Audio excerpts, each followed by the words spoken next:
Queridos irmãos, sejam bem-vindos a mais um CBF Cast. Hoje temos o prazer de receber aqui o nosso executivo da Convenção Batista Brasileira, Pastor Fernando Brandão. Pastor Fernando Brandão, seja muito bem-vindo ao nosso CBF Cast. Obrigado, meu irmão. É uma alegria, um privilégio participar do CBF Cast, poder me dirigir, conversar com vocês nesse momento. Obrigado. Vamos partir do início, tá? Se vocês estivessem ouvindo a conversa antes aqui, uma conversa muito boa que a gente já estava tendo, eu queria que o senhor falasse do seu início. Como é que foi o início na Bahia, o início dessa caminhada cristã, a vida do senhor, a infância do senhor, como é que foi? A história é longa. Eu não sei se vai dar para nesse podcast, não. Talvez a gente tenha que fazer uns 2 ou 3, mas a história é longa. Eu sou natural do interior da Bahia. Eu nasci na região norte da Bahia, ali subindo de Feira de Santana, no sentido da Chapada, no município de Mundo Novo. E nasci na roça. Meu pai tinha uma roça, uma fazenda, e cresci tomando leite cru no curral, acordando bem cedo. A nossa família, ela não era uma família assim, cristã, evangélica, com conhecimento da Bíblia. A gente tinha uma origem católica não praticante, a gente foi levado à igreja católica apenas para ser batizado, né? Lá no nosso interior, a criança tinha que ser batizada, senão morria pagando. Então levava para batizar, mas a gente não tinha um conhecimento da palavra de Deus. Enfim, não éramos cristãos evangélicos, vivendo ali na roça, mas a minha mãe sempre falava que o meu pai para a gente ir para a cidade, porque ela queria colocar as crianças, os filhos, para estudar na escola. E falando o tempo todo com meu pai, mas meu pai é um homem de roça. Meu pai gostava de trabalhar com os animais, com o cavalo, com as vacas, tirar leite, plantar feijão, plantar milho. E muito envolvido ali naquela história de roça, de fazenda. Ele nasceu na roça, aliás, a fazenda já era herança que foi do pai dele. Ele tinha uma vida, um estilo já, uma cultura de roça, de trabalhar no campo, na agricultura, cuidando dos animais.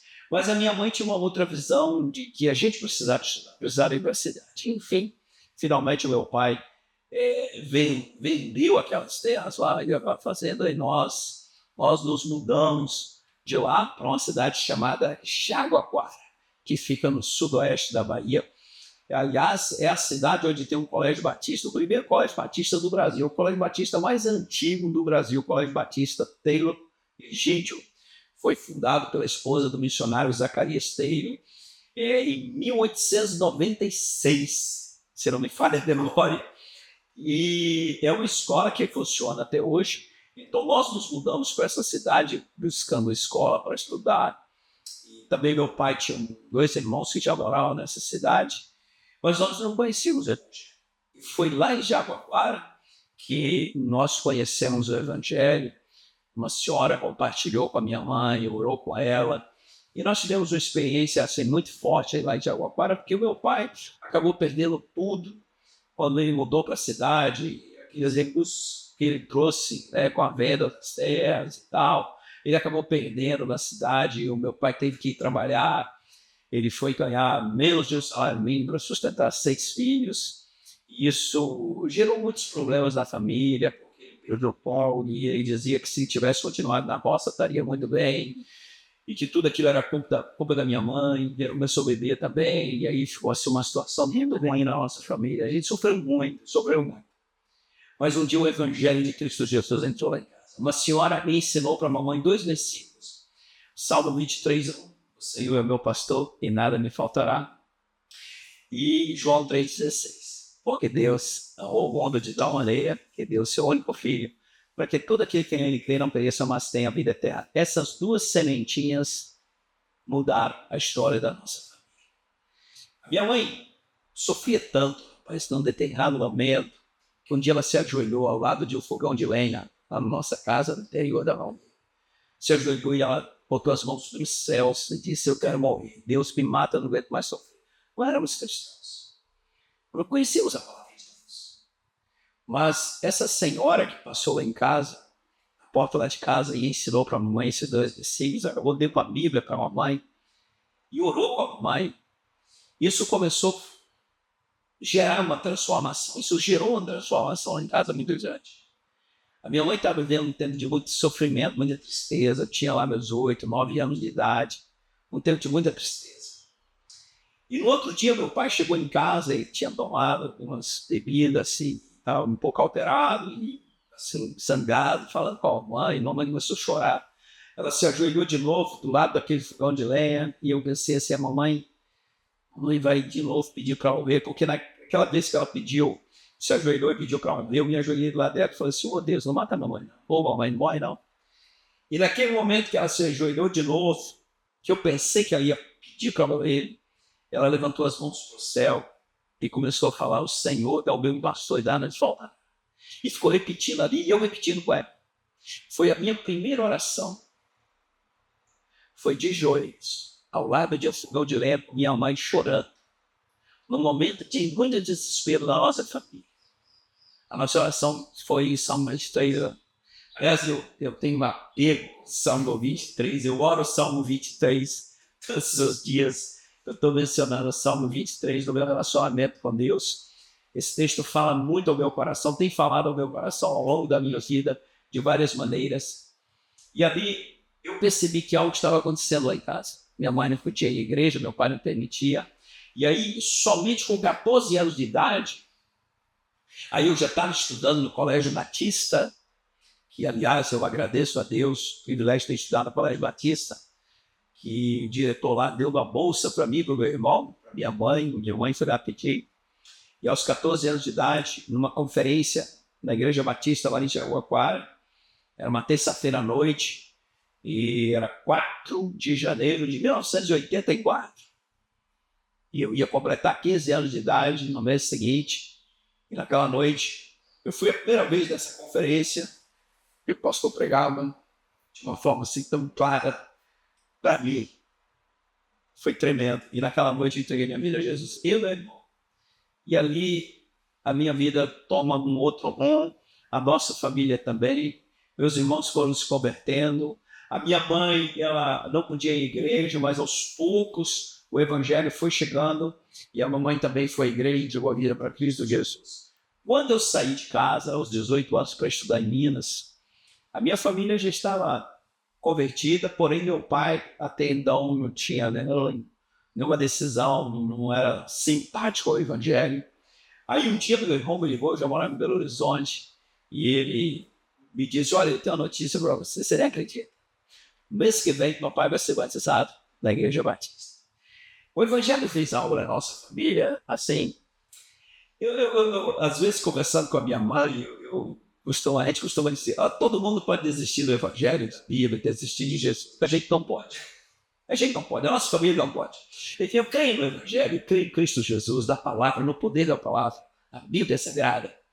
Não é porque eu estudei algum livro, no seminário, fazendo os cursos aí pelos seminários. Não é que eu estudei, eu aprendi isso e aí eu me convenci disso. Eu creio na palavra de Deus, no poder do Evangelho, no poder de Cristo Jesus. Porque eu, a minha mãe, meus irmãos, a minha família, nós vimos esse poder real transformar uma história, uma família sem esperança, sem vida, sem perspectiva, no maior desespero, e entrar na nossa família a luz, a paz, a alegria, a plenitude da vida. Conhecer Jesus. A minha mãe está com 83 anos, firme, evangelizando, fazendo a obra do Senhor com alegria. O meu pai já está na glória, morreu servindo ao Senhor. E eu converso às vezes com a minha mãe, e a semana mesmo eu conversava com ela, e a gente conversando por telefone, e assim, eu falando para ela falando para mim, a melhor coisa na vida é seguir a Jesus. Já com 16, 17 anos, eu já me envolvi com os adolescentes na igreja, com a juventude. Naquela época tinha escola de treinamento, no domingo, no finalzinho da tarde, início da noite, antes do culto da noite. Eu fui me envolvendo com a juventude da igreja. E daqui a pouco eu já estava até pregando nos cultos, nos lares, lá nos bairros, né? E tinha uma senhora, Dona Miral, ela disse, você vai ser pastor. Você tem gente de pastor? Eu falei, não, Dona Miral, Eu não é isso que eu quero para a minha vida. E Deus foi mostrando de uma forma tão assim, nítida para mim, e era no mês de setembro, um missionário americano estava falando sobre campanha de missões e tal, falou sobre missões naquela noite, sobre vocação. Ele falou sobre vocação naquela noite. E naquela noite eu fui à frente, eu lembro que ele orou. E aí minha vida deu uma guinada. Com 18 anos, eu terminei o ensino médio, 18 anos fui para Belo Horizonte. E lá fui estudar, fui fazer o seminário. E isso aí é um pouco da minha história de conversão. E aí, do seminário, fui pastorear a igreja, aí passei por Brasília, depois vim para Missões Nacionais. Esse é um pouco da minha base, da minha história, da minha base de conversão lá no interior da Bahia. A gente conhece um pouco já, a gente já ouviu muito sobre o senhor. O senhor sempre está pregando, está indo nas convenções, então a gente sabe da trajetória, né? O senhor estava em Brasília, veio para Missões, a gente vai pedir que o senhor fale um pouquinho mais. Mas quando o senhor foi para o seminário, qual é o pensamento? Imaginava que ia viver metade do que viveu. A gente não consegue imaginar os propósitos de Deus, né? Eles vão sendo assim revelados ao longo da jornada. Mas quando eu ingressei no seminário, eu tinha basicamente uma convicção. É isso que Deus quer para nós. Eu tinha outras oportunidades de estudar, fazer outros cursos, trabalhar, né, enveredar por outros caminhos, outras oportunidades na vida profissional. E como Deus abriu a porta, encaminhou, você vê a mão de Deus mostrando para você cada etapa, e Ele vai preparando a gente para viver cada etapa, cada momento. Então, assim, eu não tinha ideia do que seriam os planos, do desdobramento daquilo que Deus estava me levando, para onde Deus estava me levando. A única coisa que eu realmente tinha certeza quando eu decidi para o seminário, e aí eu tinha a oportunidade de fazer os cursos em Minas Gerais, estudar, fazer faculdade e outras oportunidades, eu tinha a seguinte consciência: esse é o propósito de Deus para mim. No meu primeiro dia de aula, eu me lembro como fosse hoje, eu sentado naquela cadeira de madeira ali na sala de aula. A época quem estava dando a aula, a primeira aula, foi o pastor Davi Baeta, de saudosa memória, professor nosso de Antigo Testamento. Ele também era o deão lá do seminário, então a primeira aula foi com ele lá, ele deu uma palavra. E naquele momento eu pensava e orava assim: Senhor Deus, isso aqui é muito maior do que eu. Será que eu sou capaz? Sabe aquela sensação, aquele frio na barriga, dizendo assim: olha, será que eu seria capaz? E o Senhor mostrando assim para mim na hora: não é porque você é capaz, é porque eu te amo. Então a convicção, a visão que eu tinha, o entendimento que eu tinha, era somente a convicção de que é isso que Deus quer para a minha vida. E eu decidi investir a minha vida sem reservas no propósito de Deus, naquilo que Deus quer. Eu fiz a seguinte oração: Senhor, eu quero viver os teus planos, os teus propósitos. Onde o Senhor me levar, porque o melhor lugar para a gente estar é onde Deus quer. E eu hoje, com o entendimento, hoje com a mente que eu tenho, com a mentalidade que eu tenho, depois de todas as experiências de anos vividos, eu olho para trás e assim, vejo a mão de Deus conduzindo todo o processo. Quando Deus chama a gente, quando Ele vocaciona alguém e a pessoa obedece, Deus vai conduzir, Deus vai nos dirigir, e não importa para onde Deus levar a gente. Eu olho lá, quando leio o livro de Atos, e vejo Paulo e Silas sendo levados para Filipos. Eles vão acabar no pior lugar da cidade, no fundo de uma masmorra insalubre. E meia-noite aqueles dois missionários estavam cantando, louvando a Deus, orando. E vejam, eles foram para o pior lugar da cidade de Filipos. E eles estavam assim, glorificando a Deus naquela noite.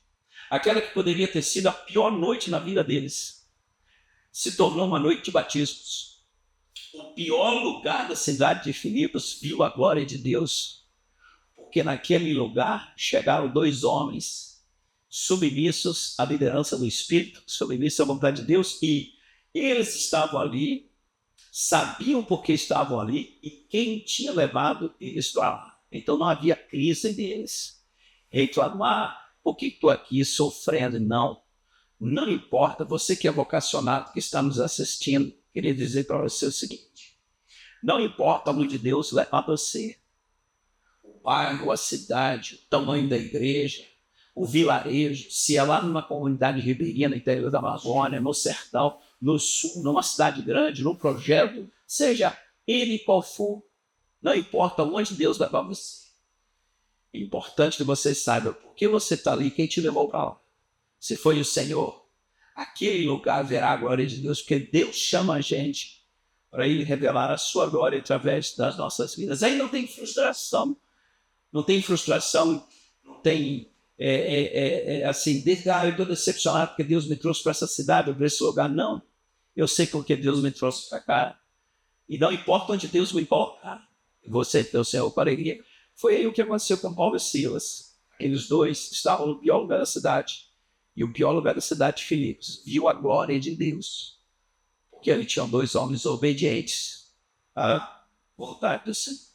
Então, a gente, quando Deus nos chama, eu acho que nós não temos ainda capacidade, né? Eu acho que nunca vamos ter capacidade para discernir a dimensão daquilo que Deus realmente tem para nós. Eu não tinha ideia de que um dia chegaria e seria trabalhar em missões. Eu pastoreava a igreja, terminei o seminário. No último ano de seminário, fui ordenado, fui consagrado ao ministério pastoral, fui pastorear a Igreja Batista Jardim América, lá em Belo Horizonte. Eu, jovenzinho, com 23 anos, 22 ou 23 anos, já fui consagrado ao ministério muito cedo. Mas eu também trabalhava na Caixa Federal naquela época, fui biocupacional por muitos anos. Aí eu continuei trabalhando lá na Caixa. Eu entrei na Caixa no terceiro ano de seminário e trabalhava na área, fui gerente da Central de Cobrança da Caixa do Horizonte, passei por várias funções. E anos depois, né, 8 anos, quase 9 anos depois, eu estava pastoreando essa igreja. Daí eu fui para Brasília, para a matriz da Caixa, e lá pastorei a segunda igreja batista, uma igreja que avançamos muito, o trabalho missionário na época que estivemos lá. E continuei trabalhando na Caixa, eu trabalhava na função executiva lá na matriz da Caixa e me envolvi muito com o ministério, com missões, com trabalhos missionários no Brasil, fora do Brasil, com a nossa igreja lá, na época, quando eu pastoreava. E também trabalhava na Caixa Federal. Foi aí que Deus, então, nos chama para vir para missões, que era algo totalmente imprevisível, jamais podia imaginar. Eu era um desconhecido, nacionalmente desconhecido, ninguém sabia quem eu era. De repente, eu recebi uma ligação, na época, do pastor Oliveira Araújo, presidente da Convenção Brasileira, mencionando para mim, né, que meu nome tinha sido indicado e o que eu achava, se eu estava disposto a orar, e etc. E a resposta foi: pastor, eu acho que vocês ligaram para a senhora. E como é que foi a saída para a gente? Então, você falou. Então, isso era o ano de 2007, lá pelo mês de março. Eu, como um dia, estava em Brasília. E o pastor Oliveira era no final de tarde, eu estava no trabalho, ele me ligou. A diretoria estava reunida aqui no Rio de Janeiro. E ele, então, me fala que a diretoria, à época, o pastor Edgar Barreto Antunes, ele era da diretoria, e o pastor Valdemiro Timichak, que era o diretor de missões mundiais, que me conhecia. Que a gente tinha alguns projetos missionários com a nossa junta de missões mundiais. O pastor Valdemiro já tinha ido na nossa igreja e ele sabia do trabalho da nossa igreja, e a gente tinha muito envolvimento com missões, tanto missões mundiais como missões nacionais. E o pastor Valdemiro tinha, parece que, mencionado meu nome para alguma comissão de missões, alguma coisa assim, e ele mencionou que eu seria um nome que talvez pudesse ser o pastor, o líder de missões nacionais. E comentou isso, que eu acho que o pastor Edgar e tal, ou com a diretoria, que seria um nome e tal, mas ninguém me conhecia. Quando mencionaram meu nome, eu falei: mas quem é esse moço? Aí o pastor Edgar disse: olha, se eu encontrar com ele, eu não sei nem quem ele é. Mas eu passei a noite assim, com esse nome, e orei, e eu queria apresentar esse nome para a diretoria. O pastor Edgar certamente ouviu o pastor Valdemiro Timichak. E aí foi quando a diretoria deliberou, e o pastor Oliveira me liga, e aí leva o nome para o conselho. O conselho também não me conhecia, enfim, eu não vim aqui para me reunir com a diretoria, o conselho. acabei o nome tendo sido aprovado. E assim, eu falei para minha esposa que assim, olha, isso não é para nós. Não vou nem orar sobre esse assunto. Porque isso não é para nós. Aí minha esposa falou, a gente precisa pelo menos orar. A gente responder aí a correspondência. Falei, então tá, vamos fazer uma oração em uns 15 dias. Aí a gente responde, agradece o convite, a honra e tal. Mas não, isso não é para nós. Só que aí Deus foi pegando a gente e mostrando assim de uma forma está aqui. E eu coloquei algumas provas para Deus. E não, teve. Eu tinha um vídeo estabilizado em um emprego federal. Já há 20 anos trabalhando na Caixa. Uma igreja que estava assim, como na linguagem de hoje, voando. Projetos missionários. Tinha uns 38 projetos missionários no Brasil, fora do Brasil. Uma igreja crescendo. Vivendo um momento maravilhoso na igreja. Assim, em termos profissionais, minha vida como funcionário da Caixa, estabilizada. Uma vida assim, estabilizada, um padrão de vida. Eu estava 3 filhos naquela época, né? Tendo 3 filhos, tinha uma filha de 16 anos, outra com 12, o menino com 6 anos, o Guilherme, a Ana Flávia, quer dizer, nossa vida bem estabilizada em Brasil. Quer dizer, eu nem pensava, nem imaginava vir para a missão nacional. Então, quando esse convite surge, na minha mente, isso é para mim. Então, não quero isso para mim. Aí eu coloquei algumas provas para Deus que eu achava que Deus não tinha, eu achava na minha imaturidade, não, vou colocar umas provas para Deus, que eu queria me livrar daquilo que Ele não vai responder dentro e no prazo que eu estou dando, porque eu não queria. Então, eu estava colocando provas para Deus para inviabilizar o processo, e Deus foi derrubando em mão. A situação ficou tão assim, eu fui sendo acuado, fechando assim, fui com a família, vamos para o Rio. Como é que é isso? Eu estava sendo uma situação, uma vez eu estava eu fui visitar, nós fomos visitar a nossa sogra, em Belo Horizonte, a família da minha esposa. No final de semana, eu estava no sábado lá, falei com a família assim, vamos no Rio. Aí eu coloquei a família no carro e viemos aqui no Rio de Janeiro, no sábado, passamos sábado para domingo aqui. Falei, vamos lá vocês verem a realidade. E nós voltamos da estrada chorando. Eu lembro que a última reunião com a minha família, a gente orou muito. Foi assim, um tempo de oração. E eu reuni com os filhos, e a família toda se envolveu nessa decisão. E eu disse para eles, olha, se a gente for, talvez no futuro, vocês terão que tomar conta e cuidar de 2 velhinhos, porque a gente vai deixar a Caixa Federal, não vai ter uma aposentadoria assim como tem esse emprego federal, a gente saída e tal. Aí a minha filha, né, a filha do Bia, a Ana Flávia, com 12 anos, ela falou assim, pai, se Jesus não tem poder para sustentar 2 velhinhos, a gente deveria desistir dele agora. Em vez da gente falar, o Senhor é meu pastor e nada me faltará, a gente deveria falar, Caixa Federal é por nosso pastor e nada nos falta. Olha, ali nós ajoelhamos, choramos. E como família, nós decidimos, nós vamos seguir os planos de Deus para a nossa vida. O dia que eu saí de casa, e fui até a sede da Caixa, na Matriz, para entrar com toda a documentação e manifestar, né, o meu desejo de sair. Obviamente, teve algumas ponderações da área de muçulmanos, né? Fui entrevistado pelo psicólogo, pelo psiquiatra, perguntando se eu tinha problemas de família, se eu estava divorciando, se eu estava fazendo isso. Eu tentava explicar, expliquei para o psiquiatra que ia ser missionário. Aí expliquei, mas é complicado você explicar. Você tem que ser missionário, largar o emprego federal para ser missionário. Aí um outro moço disse, olha, eu acho que eu sei mais ou menos o que é isso. A minha esposa frequenta a igreja batista, eu acho mais ou menos o que é. Então, assim, foi uma virada na nossa vida. Mas tem uma coisa que eu não tenho vergonha de dizer. Eu era um pastor de uma boa igreja, pregava toda semana, tinha uma família, uma vida muito bem estabilizada nessa. Mas nesse processo eu descobri o seguinte, que eu tinha um ídolo na minha vida. Isso pode acontecer na vida de qualquer crente, na vida de um pastor. Você, como servo do Senhor, serva do Senhor, ter ídolos na sua vida. Eu tinha um ídolo. O meu ídolo era a minha zona de conforto, a minha estabilidade, a segurança de um emprego federal, a segurança de um contra-cheque, de um salário, a segurança de um plano de saúde, a segurança de uma aposentadoria, a segurança de um padrão de vida, de escolas para o filho, escolas boas para os filhos. Enfim, eu descobri que mesmo servindo ao Senhor com toda a minha dedicação, não era consciente, eu digo que inconscientemente eu tinha um ídolo. E eu só descobri esse ídolo quando Deus me chama para eu deixar tudo e ir servir em missões. E serviu onde Ele queria, dentro da visão e dos propósitos dele. Aí eu descobri que eu tinha coisas que eu julgava mais importante, né? Uma coisa na minha vida era mais importante do que os propósitos de Deus.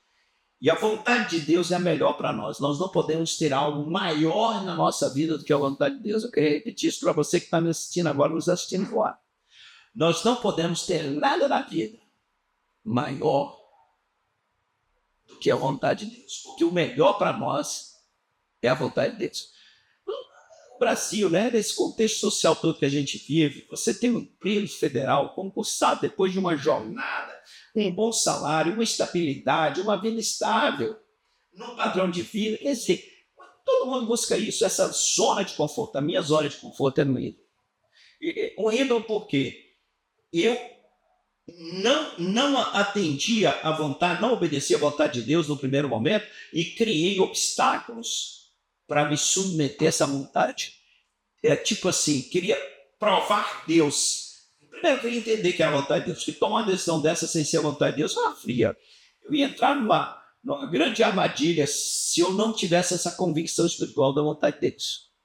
Mas, do outro lado, eu queria mesmo era fugir do chamado de Deus. E aí, no dia que eu entrei no carro, desci aquele eixo monumental lá, quem conhece Brasília, eu morava ali no sudoeste, para ir à matriz da casa e dizer assim, olha, agora eu vou embora, estou fora. E no dia que eu assinei a documentação lá, e recebi um formulário lá, assim, escrito, líquido a receber, 0. Eu pedi demissão, não tive direito a nada. Eu liguei para minha esposa, lá do hall, do prédio da matriz da casa, dizendo para ela assim, olha, nós estamos livres. Agora, só o Senhor é quem nos dirige, quem lidera a nossa vida e colocamos a nossa vida totalmente sem reservas para ser missionário de missões nacionais, ser missionário, servir ao Senhor por meio de missões nacionais, servir ao Senhor nessa grande obra. São 17 anos e meio. Isso foi em 2007. Hoje nós estamos já em 2025. Eu faria tudo de novo. Na época, nós abrimos mão de uma parcela, de um percentual muito significativo. Mais da metade do nosso salário, muito mais da metade do nosso salário, nós abrimos mão para vir para missões nacionais. Mas não era isso que nos motivava. O que nos motivava era viver a vontade de Deus, seguir o plano que Deus tinha para nós. Faria tudo de novo. 17 anos e meio já se passaram. E eu só tenho alegria, só tenho coisas boas para testemunhar ao longo desse período em missões nacionais.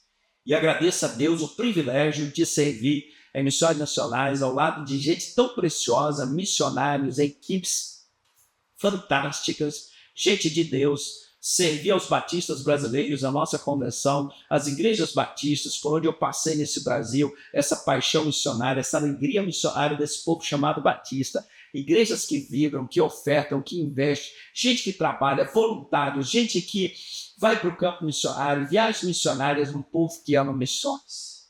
Olha, para mim foi uma honra, é uma honra servir.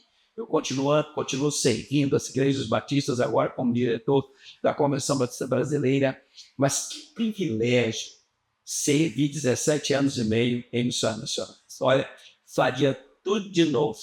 Não tenho saudade nenhuma, nunca tive saudades da Caixa, nem do salário, nem de nada. Porque eu vivi em missões nacionais foi um privilégio, foi uma grande honra. Poder estar aqui hoje testemunhando. Vale a pena confiar, esperar, descansar no Senhor. Vale a pena obedecer. Vale a pena, querendo líder, pastor, missionário, ministro de adoração, ministro de educação, seja a área ministerial que Deus chamou você. Vale a pena investir a sua vida, sem reservas, na vocação daquilo que Deus chamou você. Amém. pela lógica, se a gente fosse ver só pela lógica, só não estaria aqui hoje, né? Não, não está. E a gente também tem 2 projetos de missões nacionais que talvez alguns tenham olhado e tenham falado, não faz isso, não vai dar certo, que são a Cristolândia e a nossa carreta missionária, né? Como é que surgiram esses projetos? Como é que eles funcionam? O que o senhor ouviu deles também? De pessoas que têm, talvez, eu acredito que é porque a gente conhece que alguém tem chegar e falar assim, faz isso não vai dar certo, não mexe com isso. Yeah. O Ataque Cristolândia foi a maior loucura que eu já vi na minha vida, que eu já me envolvi. Cristolândia é um projeto que Deus começou esse projeto. Foi algo que começou ali numa visita que eu fiz à igreja lá em São Paulo, primeira igreja, numa conferência missionária, e eu andando ali dentro da Cracolândia, Deus mostrou para mim de uma forma muito clara. Eu até peguei a rua errada, fui para dentro da Cracolândia, e Deus mostrou claramente que a sua igreja, a gente tinha que se envolver com aquele pessoal ali, a gente tinha que levar a esperança, levar a palavra dele, levar a compaixão para aquele. E aí comecei com o pastor Paulo, pastor da primeira igreja, a gente começou a traçar planos, não sabíamos por onde começar. Deus levantou pessoas missionárias e começamos ali colocando missionários ali na Cracolândia, alugamos o imóvel. A gente não tinha ideia, noção do que seria a Cristolândia. Então a Cristolândia é um projeto que o Espírito do Senhor lidera, e Ele que abriu as portas e foi envolvendo tanta gente nessa grande obra. Isso é uma obra do Senhor. De fato, a gente não tinha um plano assim tão claro, bem estruturado, porque a gente não tinha ideia dos desdobramentos. Íamos abrir uma missão ali, colocar um casal de missionários, oferecer banho, um lanche para aquelas pessoas e apoio espiritual. A princípio era isso. Abrir a missão Cristolândia, oferecer apoio espiritual, ali o apoio também em banho, a roupa, uma ajuda para aquelas pessoas. Mas as pessoas começaram a vir e elas dizendo, olha, nós queremos sair da rua. A gente precisava arrumar um lugar para elas. E não tinha como deixar. Aí nós tivemos que abrir uma unidade, abrir locais, e aí fomos abrindo, e a coisa foi tomando uma proporção. São 15 anos já de Cristolândia. No início, de fato, meu irmão, eu recebi um e-mail de alguém de São Paulo fazendo uma crítica muito dura para nós, criticando que a gente estava investindo naquela época, porque eu falei que estávamos investindo por mês 35 mil. Considerando aluguel, equipe, alimentação, aquela coisa toda. 35 mil a gente estava gastando por mês com a Cristolândia. E assim, uma pessoa mandou um e-mail mais sem duro, criticando a gente, dizendo que a maioria das igrejas não tinha nem esse orçamento, que era desperdício investir esse tipo de recurso com pessoas da rua que estavam só querendo usar drogas, enfim. E assim, críticas, obstáculos, pessoas que tentavam de fato desencorajar a gente. Mas uma coisa eu aprendi: você não pode ser liderado nem por medíocres e nem por mediocridades. Não são os medíocres e as mediocridades que vão definir a sua visão, quem vai te liderar. Você tem que ter convicção dos propósitos de Deus para a sua vida. Você tem que ter convicção da direção do Senhor e a motivação do coração. O que estava no nosso coração? Qual era a motivação da gente investir ali? 3 coisas. Primeiro, proclamar o nome do Senhor, exaltar o nome do Senhor e abençoar vidas. Se o projeto não tem essas 3 características, se não exalta, proclama o nome do Senhor, não abençoa e transforma vidas, de fato não é um projeto missionário. E a nossa motivação era exatamente essa. E assim, a quantidade de pessoas que foram sendo acolhidas e a quantidade assim, cada vez aumentando, e nós abrimos mais unidades em São Paulo, abrimos unidades no interior de São Paulo, e fomos abrir, depois viemos para o Rio. Hoje nós temos aí mais de 40 unidades espalhadas pelo Brasil. Mais de, a última vez que eu li, eram mais de 90 mil pessoas que já tinham passado pelas unidades Cristolândia ao longo desse período. E a quantidade de vidas transformadas. Hoje, o investimento dos batistas brasileiros na Cristolândia ao longo desses anos, a cada ano, toda essa soma são alguns milhões de reais que nós investimos. E vale a pena, porque uma vida vale mais do que o mundo inteiro. Eu quero aproveitar para agradecer nossos missionários, gente que ama, que dá a sua vida por esta obra, aos parceiros, aos voluntários, aqueles que sustentam essa grande obra. Quantas vidas abençoadas! Eu poderia narrar aqui inúmeros, centenas, milhares de testemunhos de vidas transformadas. Fui pregar outro dia, há uns 2 anos, aliás, na primeira igreja batista lá em Bauru. Terminou o culto, teve um momento lá, uma confraternização no salão social da igreja, e um moço me procura, um casal, o casal e mais uma menina, a filha deles, e ele veio falar comigo, perguntando assim, pastor, eu queria te agradecer e também queria tirar uma foto contigo. Eu falei, claro. E como é seu nome? Ele falou assim, olha, eu sou fulano e eu fui aluno da Cristolândia. Ele falou assim, em 2012 eu vivia nas ruas de Ribeirão Preto, nas ruas, usando drogas.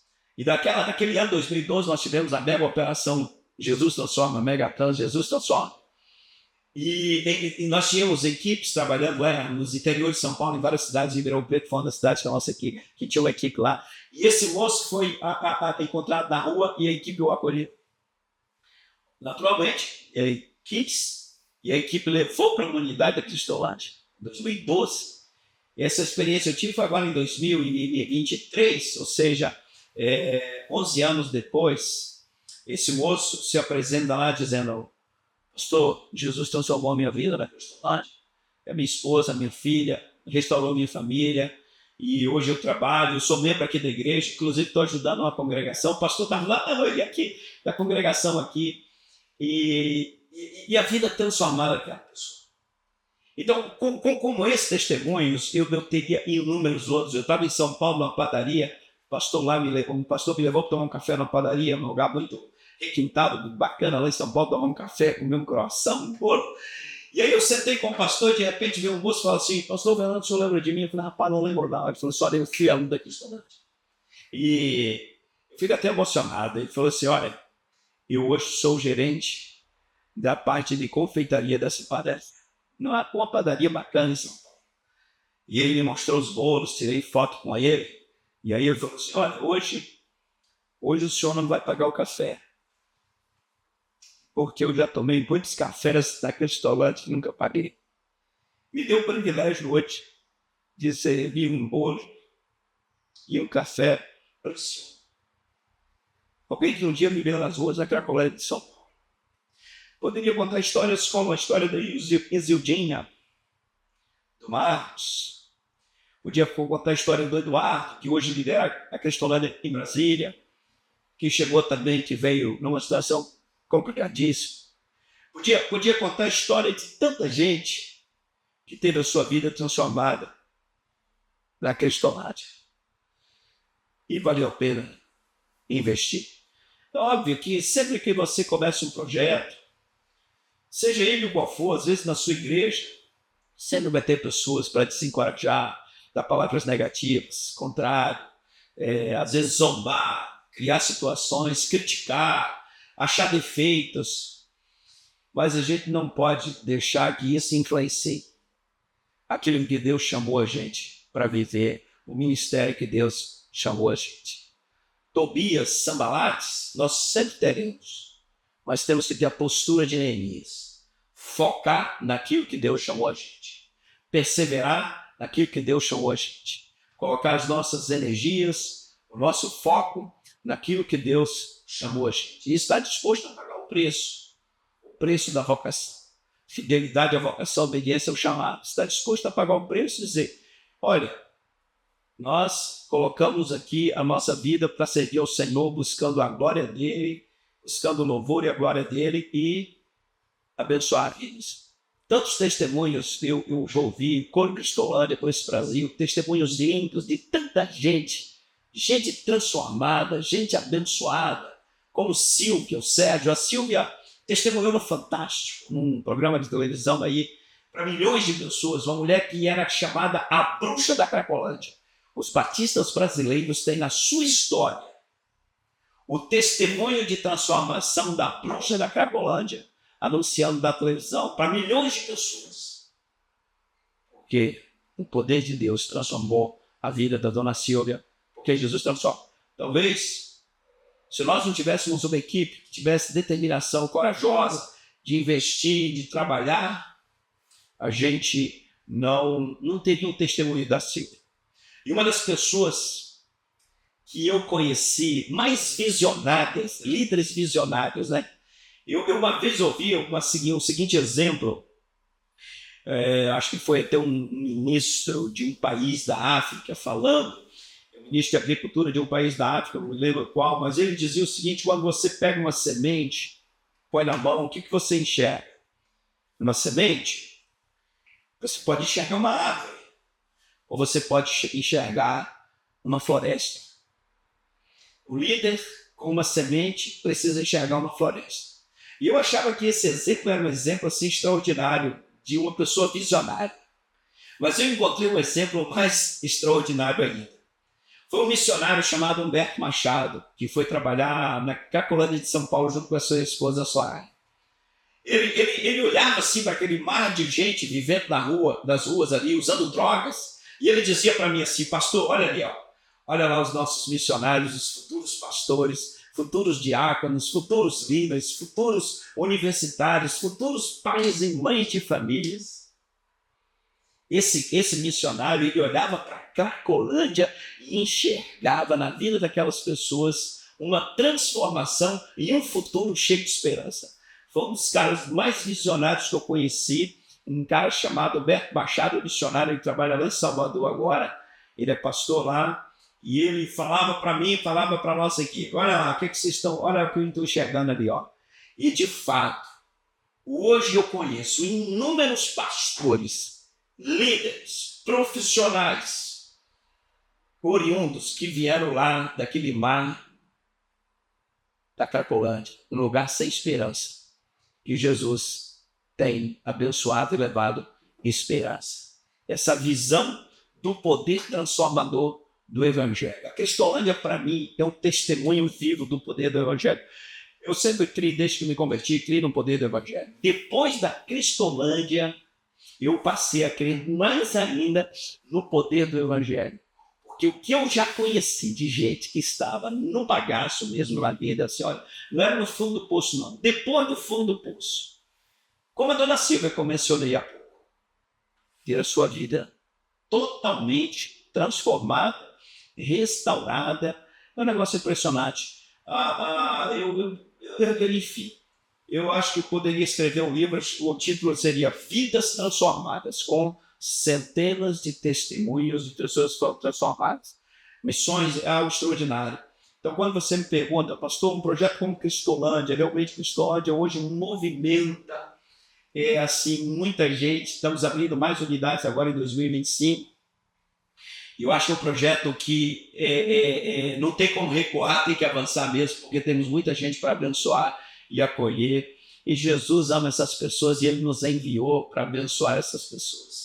Jesus percorria as ruas, os vilarejos, e Ele atraía pessoas com problema, pessoas com dificuldades, pessoas de todo tipo. Jesus atraía, porque Ele tratava com compaixão, com amor, com misericórdia. É isso que a Cristolândia atrai, porque a Cristolândia ela leva esse amor, essa bondade, essa misericórdia do Senhor Jesus para as pessoas através desses missionários preciosos que estão trabalhando. A carreta missionária é outra doideira. E desculpa, meu irmão, minha irmã, você que está me assistindo, mas essa expressão doideira.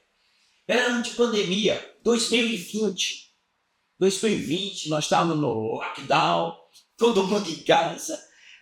Eu tinha muitas preocupações em missões nacionais, os projetos como iam ficar, preocupação com as Cristolândias, por exemplo. Será que a gente vai ter que fechar a unidade, colocar pessoas para fora? Será que teremos que demitir missionários, cortar missionários? Era um ano de incerteza, né, de incógnitas. Ninguém estava preparado para aquele cenário. Mas foi uma das coisas que Deus mostrou claramente para a nossa equipe, quando eu me reunia com a nossa equipe, com o gerente de missões nacionais, a gente orava, é que mesmo com todo aquele cenário, nós deveríamos manter um curso, manter o foco, manter o nosso planejamento. E não deveríamos recuar naquele contexto todo. E aí, por aquele período, vocês lembram de lives, era live toda hora, todo dia à noite, e reuniões. A gente inventou conferências missionárias online, reuniões com as nossas equipes missionárias. Fizemos um congresso missionário no mês de maio de 2020. E foi um congresso online, e depois da programação, já eram umas 10 e pouca da noite, eu sei essas informações, porque que eu anotei num post-it. Após o congresso, nós ficamos numa sala do Zoom, conversando, eu e alguns líderes, e um médico do interior de São Paulo, o Dr. Misael Medina, e ele, na hora lá, falando, pastor, a gente precisa tentar um ônibus, equipar, foi um consultório. Uma das últimas viagens que eu fiz no sertão, lá na Bahia, eu tive que atender sentado num chão, porque não tinha um local para atender. Inclusive, ele mostrou uma foto dele com um estetoscópio no pescoço, uma prancheta, sentado numa calçada, atendendo as pessoas. Num vilarejo muito simples lá no interior do Nordeste. E a gente conversando ali, eu falei, meu irmão, vamos orar. Eu anotei algumas coisas, eu tenho esse post-it anotado até hoje, o horário era 22 horas e 25 minutos que eu anotei isso nesse dia. E assim, vamos orar. E eu pensei comigo, olha, nós estamos tentando manter o que a gente tem e assim, um investimento desse, eu perguntei, um ônibus desse vai custar quanto lá? Uns 500, 600 mil reais. Meu Deus! E aí a gente orou e a equipe nossa trabalha intensamente, a gente pensando aí, uns 30 dias depois me trouxeram o seguinte projeto, um ônibus não serve, tem que ser uma carreta, que tem que abrir, tem que ter palco, tem que ter não sei o quê, consultório odontológico, consultório médico e tal, tem que ser climatizado, um monte de coisa. E quanto vai custar isso? R$1 milhão. Meu Deus, R$1 milhão. Mas qual que é o objetivo? Não, proclamar o nome de Jesus, atender, etc e tal. E nós começamos uma sala virtual de oração, lançamos esta sala virtual de oração. E foi um negócio impressionante. O que Deus fez. E aí sempre tem críticas, tem gente, mas para que comprar uma carreta? É melhor pegar esse dinheiro e comprar, eu recebi um e-mail de um cara, uma pessoa me criticando, dizendo, é melhor pegar esse dinheiro e comprar de cestas básicas. Mas nós também estávamos dando de cestas básicas. No ano que nós compramos a carreta, nós investimos o dobro do preço da carreta com alimentos, cestas básicas. Só na Amazônia nós distribuímos 9 mil cestas básicas. A R$70 cada uma, dá 630 mil. Só na Amazônia, naquele ano, a missionária Germana, o pastor André coordenaram isso lá. E nós enviamos do Caixa de Missões Nacionais daquele ano 630 mil só para comprar cesta básica, para sustentar muitos pastores líderes no interior da Amazônia durante aquele período de pandemia. Só lá. Aqui, cidade de Aparecida, aqui no Vale do Paraíba, nós mandamos para lá 1.000 cestas básicas, estava numa situação crítica, lá, o prefeito pedindo. Os batistas brasileiros foram os primeiros a chegarem para socorrer a cidade de Aparecida com cestas básicas. Naquele ano, nós investimos mais em cesta básica do que o preço da carreta. Porque a primeira carreta, ela custou 1.200.000, toda prontinha. Ela foi entregue no mês de agosto de 2021. Naquele ano de pandemia, Deus nos deu um presente, a oportunidade de investir num projeto missionário como aquela carreta.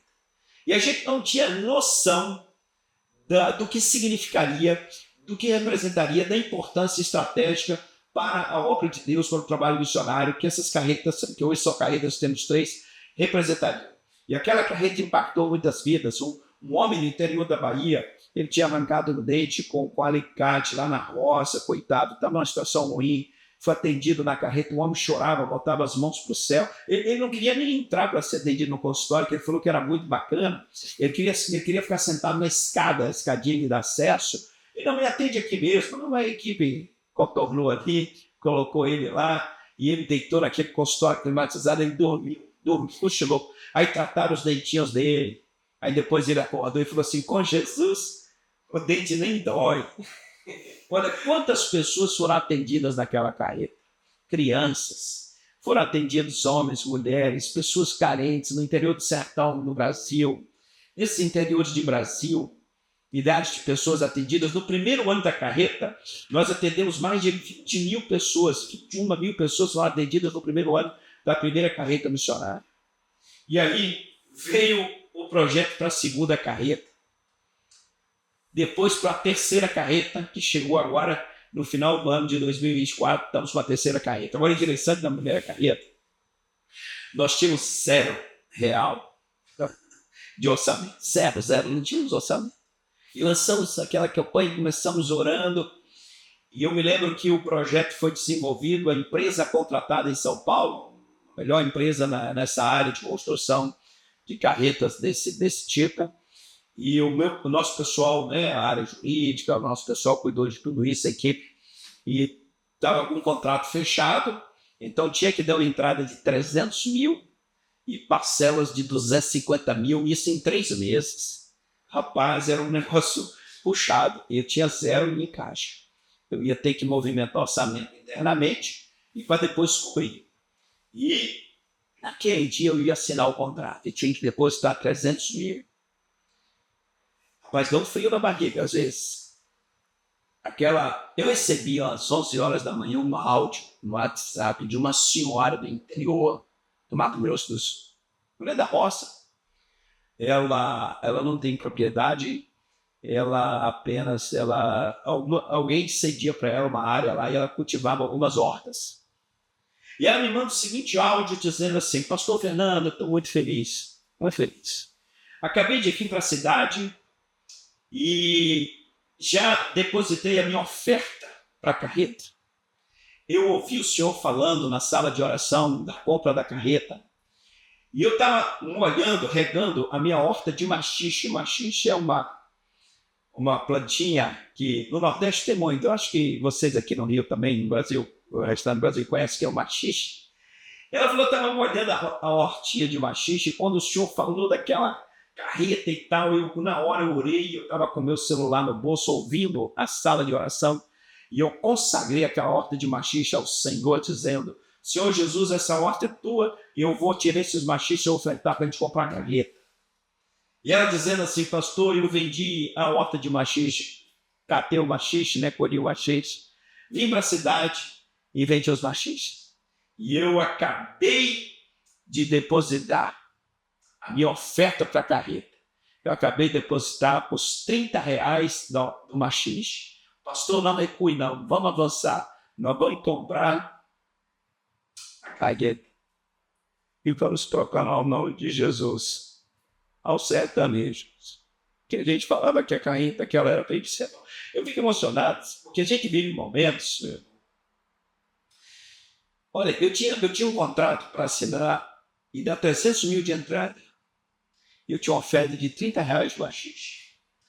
E naquele momento que eu tinha aquela tensão, assim, preocupado para assinar, Deus mandou esse áudio. Esse áudio foi uma mensagem de Deus para mim.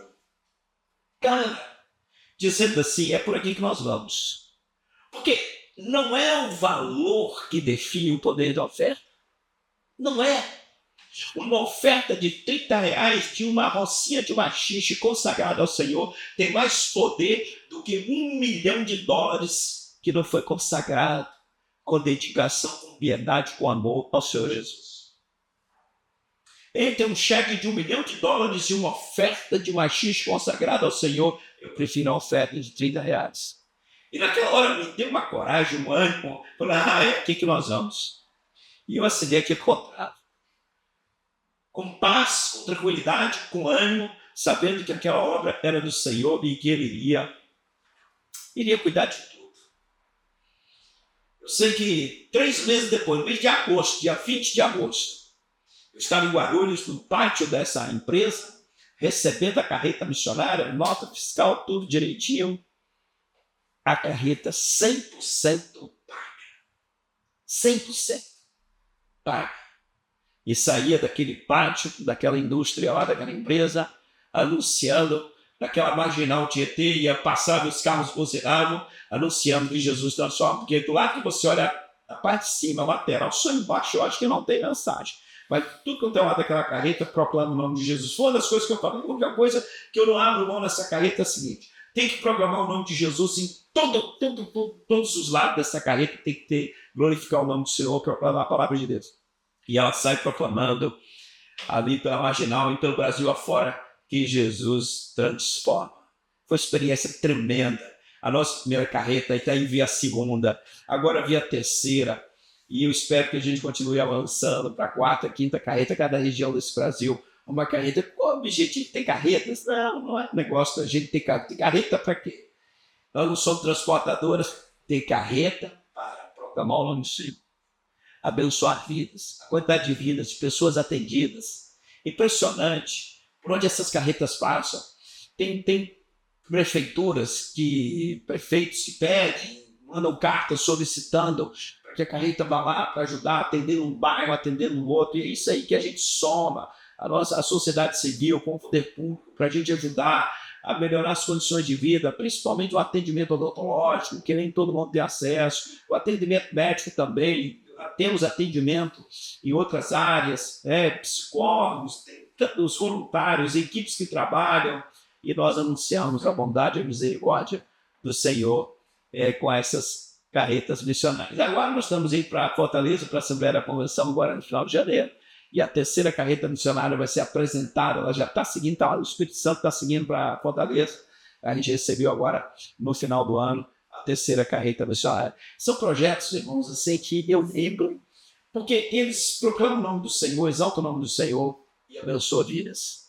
E a você que oferta, você que ora, sua igreja, pastor. Porque missões nacionais, projetos missionários, são das igrejas batistas, não são as missões nacionais.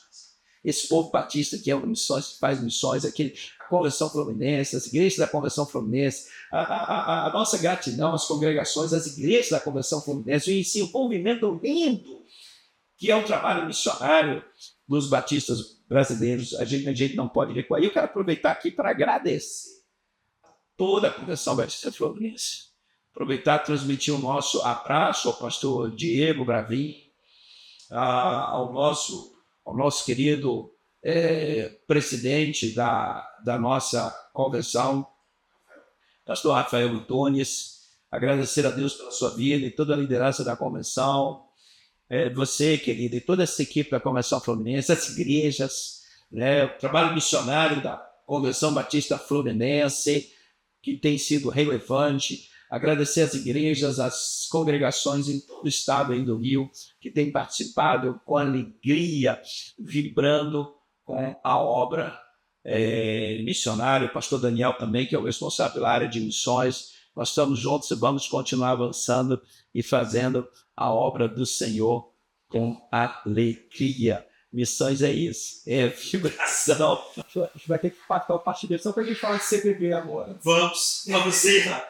Mas eu quero agradecer, quero te desejar que Deus abençoe essa nova caminhada à frente da CBB. Daqui a pouco a gente volta para falar como é que está sendo, né? Então, sei que CBB. Novo desafio, um novo cenário, um novo contexto. E da mesma forma que eu fui para missões nacionais, eu vim para a CBB debaixo da orientação, da direção do Espírito de Deus. Que essa é a única motivação que eu tenho para de fato estar aqui. Não somente a direção do Espírito do Senhor. O senhor deu uma consideração final para a gente, pastor? Agradecer o privilégio de participar do CBF Podcast. Agradecer a você, meu irmão, minha irmã. Pedir as orações. Ore por nós. Continue orando, participando desta obra. Aqueles que vão estar conosco aí em Fortaleza na Assembleia. Vai ser uma alegria muito grande poder encontrá-los, dar um abraço. E os batistas fluminenses não reclamem. Ouçam e proclamam. E Jesus está só. Amém. Fernando, Deus abençoe. Muito obrigado pela sua participação. Você também ficou com a gente aí até o final. Que Deus possa abençoar a sua vida. Até o nosso próximo CBF Cast. Nós vamos estar falando sobre comunicação com o Estevão e com a Aline também, jornalistas. Então até a próxima. Que Deus abençoe grandemente.